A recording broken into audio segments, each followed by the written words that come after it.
Welcome to the City of New Bedford's Arts and Culture Show. My name is Lee Heald, and I'm the director of the program called AHA, which stands for Arts, History, and Architecture, Three Great Assets in the Downtown New Bedford area. Each second Thursday of the month, we present a wonderful program. We have about 70 partners representing schools, nonprofits, arts galleries, artists, retail, restaurants, yoga studio, the City of New Bedford, the colleges, the universities, the Park Service. Everyone comes down and joins in and builds this wonderful platform for you to come down and really connect with your community, celebrate, and see what's going on in the downtown. For March, the theme is All Sewn Up, and we're going to be looking at textiles, textiles arts, really the strong history of textile manufacturing in New Bedford, as well as some contemporary things that are going on of interest. So there'll be exhibition openings, there'll be lectures, there'll be some events that we're going to talk about later on in the show. We also have the back porch with the Troubadour Art Tibbets at Cafe Arpeggio for open mic. And we'll also be looking back a little bit to the month of February. It was a little bit damp outside, but the spirit for Poe and the Big Read in New Bedford was going strong. So stay tuned.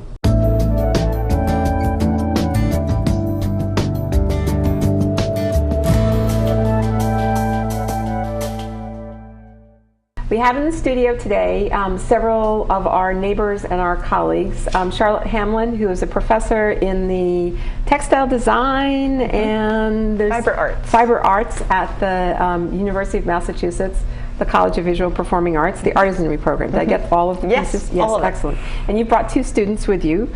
And they're going to talk a little bit about what you're doing with AHA and kind of how it all fits in with All Sewn Up.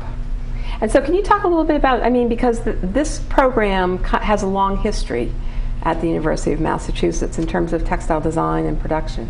It does. In fact, it precedes the university by 80 years or so. The original founding of any higher ed in this area was in 1895 as an institute at the old Purchase Street building further up on Purchase Street that was a training facility for the mid-level managers in all the mills at that point.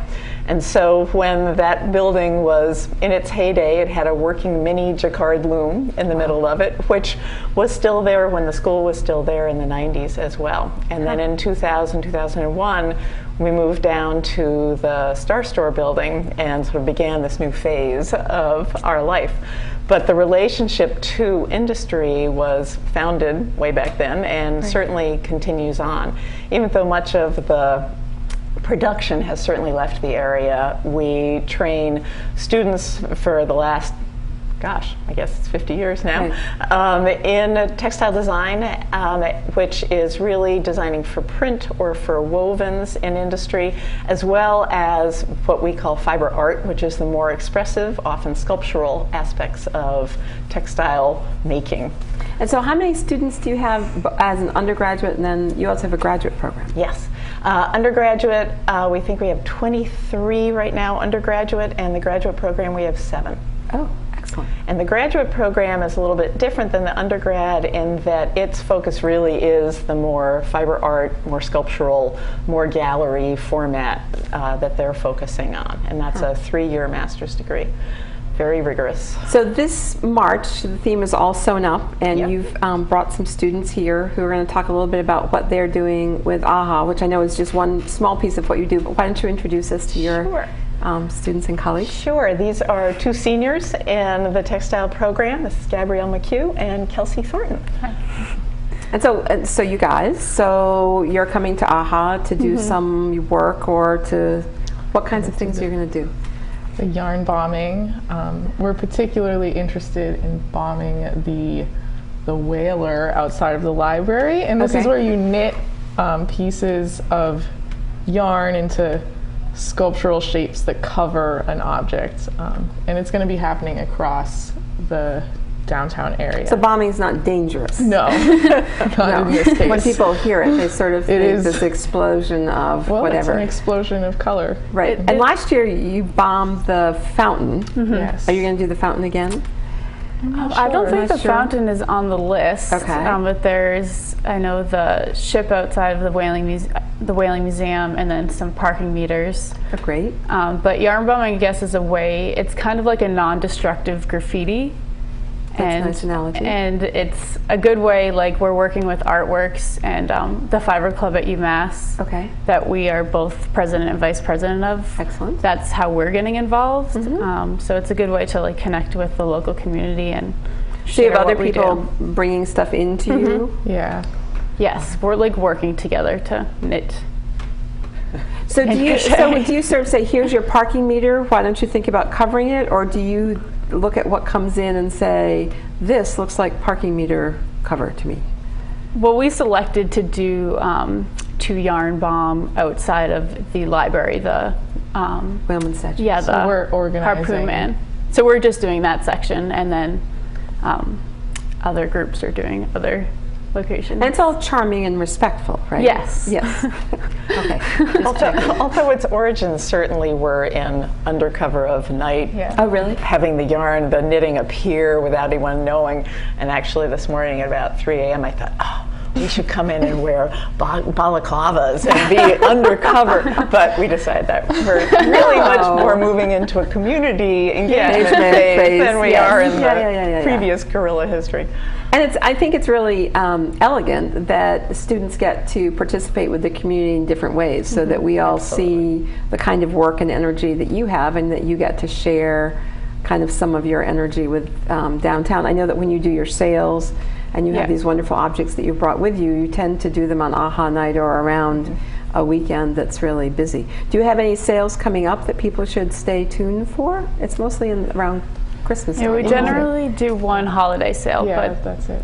there. There is a spring sale, but I'm not sure how far in the process we are of organizing it. Okay, so if you ever want to announce it, you're going to come back and tell us and give us first shot at publicizing it for you.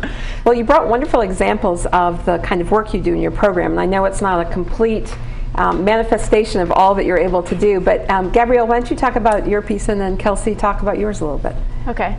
This is a tablecloth design that was part of a production line for the Peabody Essex Museum.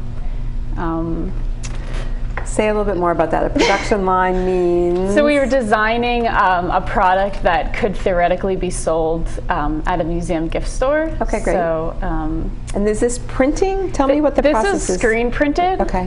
So we hand mixed all the dyes and kind of like use the dye lab as like a kind of chemistry lab where we kind of like fine tune the colors, and then it's all hand screen printed. And so you had to make the design for the screen print first. Okay. good. Yes, that And was then print it. drawn and then scanned into the computer, taken out of the computer, and then printed by hand. So And so it's an interesting mixture of hand processing as well as computer yes. technology. Yeah, that's definitely heavily drilled into us that we should have a balance of the hand and the design on the computer, because that's mostly what's based in the industry is design on the computer. So we're trying to mesh those together. Excellent. Okay. Kelsey? And I'm more interested in very sculptural work, and I've taken some of the needle felting and wet felting and created a hat which was making a statement on the fear that was instilled in me after the tidal wave in Japan and the earthquake in Japan. And these are some based on a tomato that was mutated, that happens all the time, but since it was found near Fukushima, everyone, the internet blew it up. And so that I found that really interesting, that it wasn't really a big deal, but the internet was made it your very inspiration. scary. Yes. Yeah, So, that was the tell me a inspiration. little bit about felting for people who don't know felting. Felting So- is a process of. Yeah, so wool has little hooks on it, and you use these needles, which also have little hooks on it, and it kind of gets tangled together and makes a sculptural object. Or you can flat felt with hot water. Basically, anything that aggravates the wool will eventually make it tangle up. What a great expression, to aggravate the wool. So this is sculptural form and then graphic design. And what other kinds of things do you have in your program?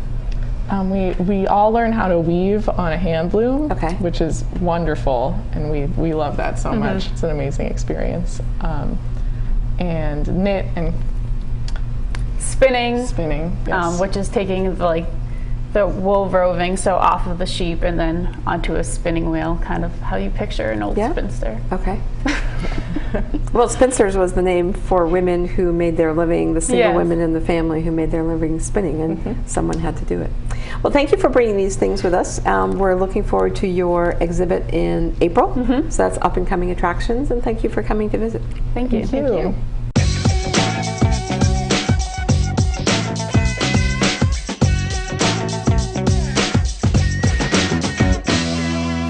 Hi, I'm Art Tebbetts. I'm the host of the weekly open mic at Cafe Arpeggio in the heart of downtown New Bedford.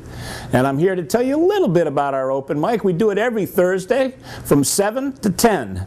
And in September, it'll be our 10th anniversary. So it's been almost 10 years we've been doing this. It's been great fun. I've got to meet some wonderful performers. I've got to meet some great people who just come to enjoy the music, who sit and make up one of the friendliest audiences you're ever going to find. In AHA nights, we start off at 6. From 6 to 7, we have what we call a feature act, the best of open mic. And every month we select somebody who's come to play for us that we like and want to hear more of. Instead of just hearing 3 songs, we invite them back to play for a whole hour and really see what kind of music they play and what their repertoire is like. And it's been great. We've met some wonderful people that way. And we've introduced a lot of them to all our friends here in New Bedford. And here's your chance to meet some of these folks. And in a minute, I'm going to shut up and we're going to get 2 guys from, they call themselves Back Porch. And it's Walter Whitehead and Dave Osborne. And they opened for me at a coffee house about 6 months ago. And I loved what they did. And I invited them to come to my open mic. And they did. And we selected them right away to do a feature. And now that it's March, they're here to do it. And we had them in the studio a little earlier today. And you get a chance to hear some of their music live firsthand. And I think you're going to really like it. They're terrific guys. So come on down, Cafe Arpeggio, 800 Purchase Street in the heart of downtown New Bedford. Ask for Art and come prepared to have a good time. Come on, spring!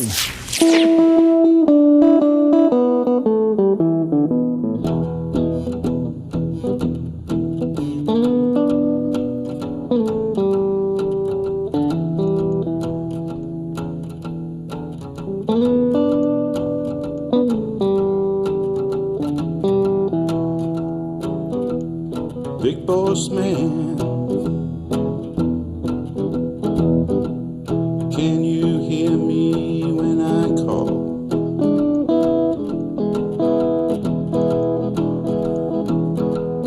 Big boss man, can you hear me when I call?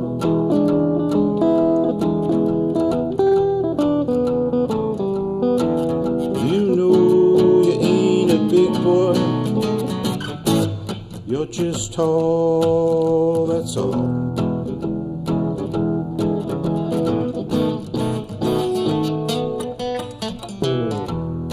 I got me a boss man, he works me around the clock.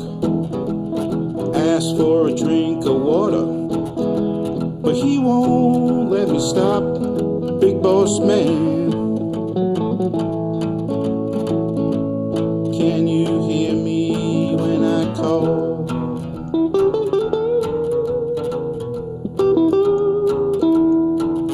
You know you ain't a big boy,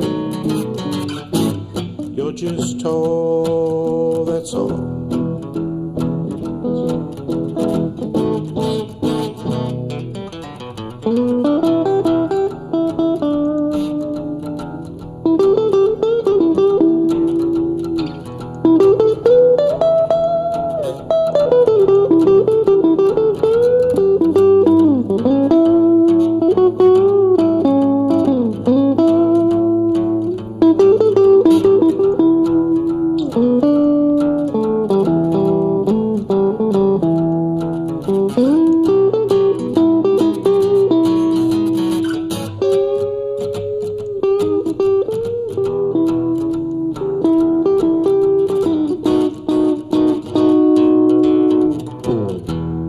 gotta get me a boss man, one who will treat me right. Work me hard in the daytime, let me drink all night. Big boss man, can you hear me when I call?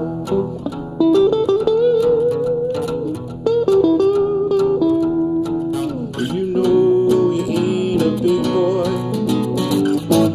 you're just tall, that's all.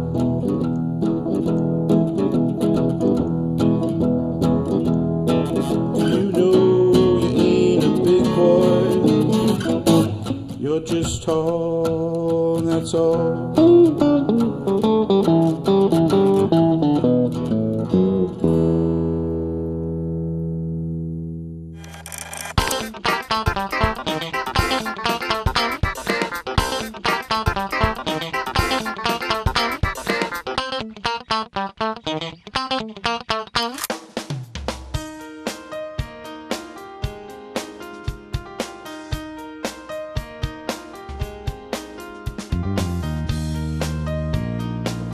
It's been a pleasure to be able to bring the Big Read to New Bedford. Artworks in the New Bedford Art Museum have, now that we are merged, are together in this, but it was a way to connect with the community and to connect with the young people around reading. We have Jeff Dickinson from the library, the director from the library is here, and they are certainly an integral part of the program. And all of the schools in New Bedford have taken part. We've done Poe performances at New Bedford High School, 2 yesterday, 2 at the Vocational Technical School today, given out 1,900 books to those schools and also to Bristol Community College, our sister school, Nativity Prep, Global Learning Charter. So we are truly putting Poe out in the community, and I'm very excited that AHA has done such a great job of creating a huge way to kick off this event in New Bedford. We've got all kinds of activities tonight, and I do believe that Lee has worked her magic, and we have a break in the weather, and there's going to be plenty of things going on. And I thank the city for their support of the project. They're always behind this kind of initiative, and it's great to be here in New Bedford with the Big Read. The neat thing about Edgar Allan Poe is that he appeals to everybody. He appeals to kids, he appeals to adults. There's a level of complexity and a gripping narrative for adults. It's for kids, it's all very accessible. Poe died too young, and at the age of 39 or 40, but he left us with an amazing body of work that school children are still reading today, and adults are, and he's generally credited with being the father of the mystery story. So, this is it's a great idea. It captures, like so many other things at AHA Night, it has broad applicability and broad appeal, and so this is another great event, and I just wanted to say thank you, Noel, and thank you, Lee, and thank you everybody else for putting this great idea together. Jill, everyone, you know, let's make sure we get a big read this month. Lots of kids participating. That's the goal here, because once you got them hooked, they'll read for a lifetime. We would like to introduce Edgar to come up to the podium. It's so tough to decide. Yes. We went back and forth for so long. Edgar, step up to the microphone. I know that you do you have some words to say to us? I guess if I were to say anything, it would be that I've noticed that reading in the younger ages nowadays is a bit undervalued, and the use of the English language is deteriorating, and I think that's a shameful thing, and I'm really, really glad that there's a crew of good people out there trying to change that for the world. And thank you very much. Thank you. And so we'd like to give a round of applause and an award prize for you. So we have a copy of Edgar Allan Poe's book, and of course for the Telltale Heart, we have a heart for you. Thank you. So thank you for coming to play with us. If no one plays our games, they're just not as much fun. And so we're going to go out and enjoy AHA. We've got a lot of things going on, and stay with us now and next month.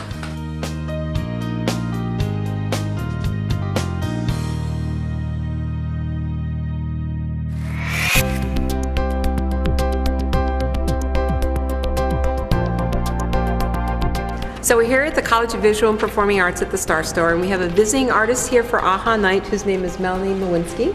and she is a professor at the Mass College of Liberal Arts. Correct, yeah. In North Adams, and I saw Melanie doing her wonderful stuff with ravens when I was out there for their third Thursday, so we've invited her to come for AHA night for our second Thursday, and just sort of show us a little bit about what you're doing with your printing press, and maybe tell us a little bit about what you do out in North Adams. Yeah. So I run a letterpress shop called Press. Letterpress is a public art project, and I started it in the summer of 2011. And really, kind of just almost as a dare, I moved my Vandercook, which is a 2,500-pound huge machine, into a gallery, and created sort of this center really around the Vandercook. So it's a gallery, it's a workshop space, and it's a studio space.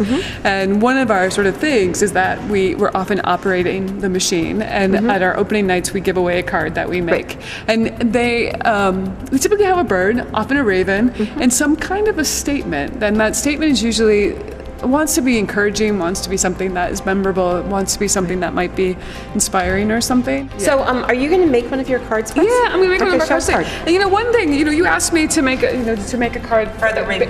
For the raven, and based on Edgar Allan Poe's The Raven. But as we all know, Edgar Allan Poe's Raven is pretty dark. It is dark, and there's really nothing uplifting about it. Right. So, although we were having a lot of fun tonight, you'd be surprised what the Poe people were. Well, I bet. But so I decided, how am I going to make this fit what I do? So these are all words from The Raven. Every single one of these words is in The Raven. That's the positive side. Every single one of them. All of them. But they're not always, and they're not necessarily used in a positive way in The Raven, but I chose those words, only verbs.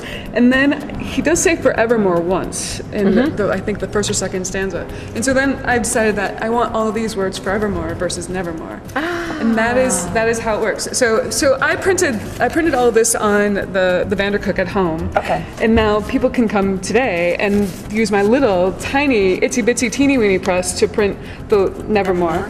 And so how this works is there's these paper guides they're not totally lined up yet perfectly. I think I have to futz with it a tiny little bit more. And that goes in, that paper holds it together. And then you pull it down and press it.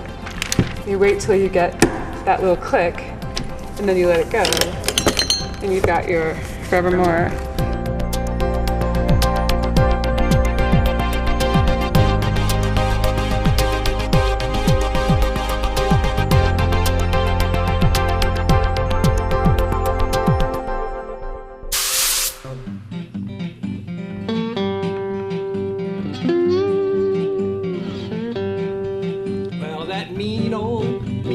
Frisco and that low down Santa Fe. Well, that mean old Frisco, the low down Santa Fe,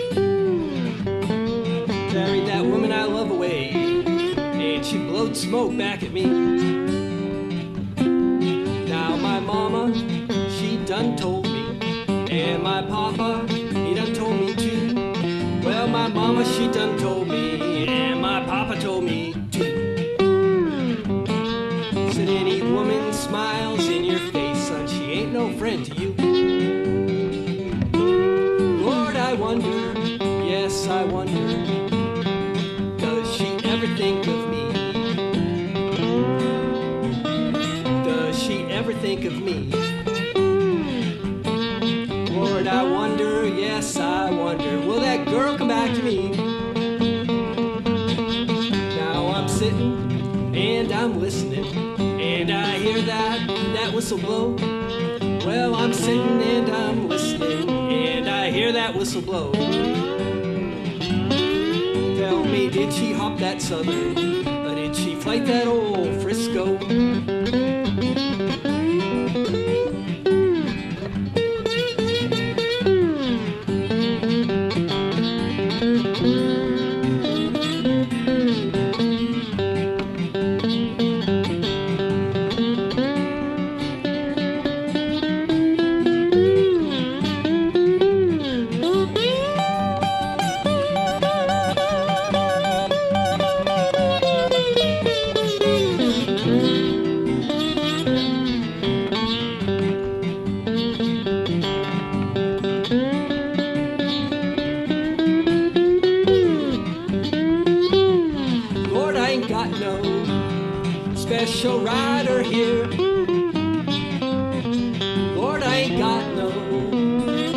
special rider here. I'm gonna leave this town, 'cause I don't feel welcome here.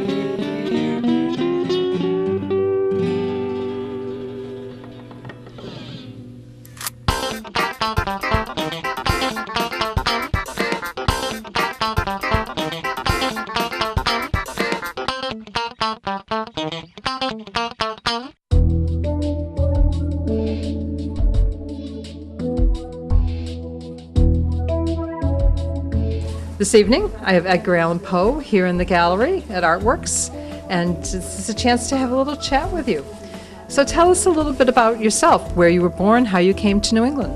Well, it's great to be here today. I've been dead for about 165 years, but I was born in Massachusetts. I was born in Boston in January of 1809.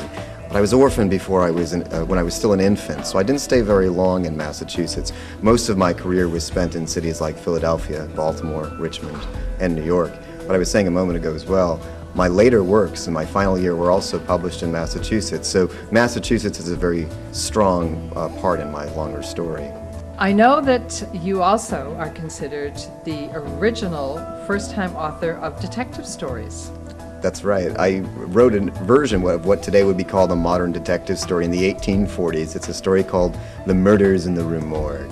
I only wrote 3 detective stories. I joked that there really isn't a lot of fun for an author to unravel a mystery which he himself raveled to begin with.